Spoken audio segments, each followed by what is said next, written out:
vu que moi je l'ai déjà installé, vu que j'utilise pour record, tout est déjà configuré. Mais je vais vous apprendre comment faire. Donc déjà là, vous normalement vous en aurez rien. Vous en aurez pas, donc ça devrait ressembler plutôt à ça. Un écran noir, voilà.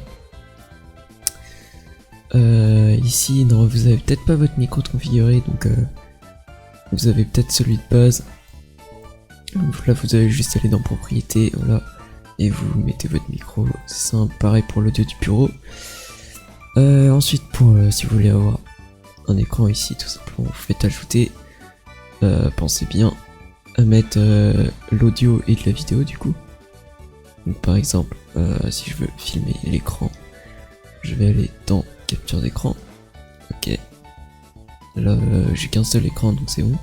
À noter que des fois, si ça apparaît pas, pensez bien à lancer OBS avec votre carte graphique et pas avec votre APU. Ça peut faire des fois des conneries. Mais enfin bref, là vous voyez, hop, ça marche. Donc, une fois que vous avez configuré toutes vos scènes, votre micro et tout, que vous voyez que tout fonctionne, on va pouvoir passer à tout ce qui est qualité vidéo. Donc pour ça, vous allez aller dans paramètres. Les deux onglets qui vont nous intéresser, c'est sortie et vidéo. Donc on va là aller d'abord dans le premier, donc sortie. Là, vous allez en fait choisir entre plusieurs encodeurs. Donc c'est en fait, on va choisir qu'est-ce qui va créer notre vidéo. Donc soit ça va être notre processeur, soit ça va être notre carte graphique. La carte graphique, comme c'est donné dans le nom, c'est pour tout ce qui est graphique. Donc forcément ce sera plus rapide.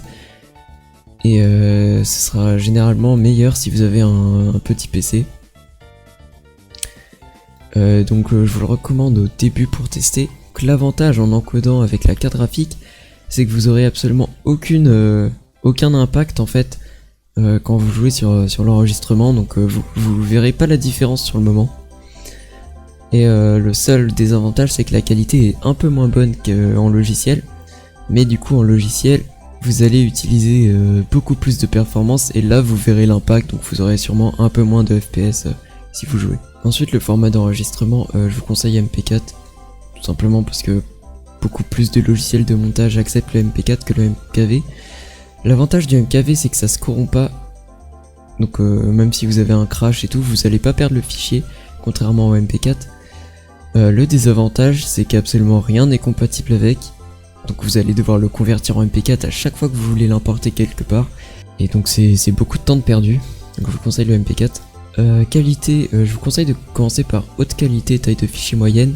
Si vous voyez que votre PC tient bien, bah vous pouvez passer au truc de dessus.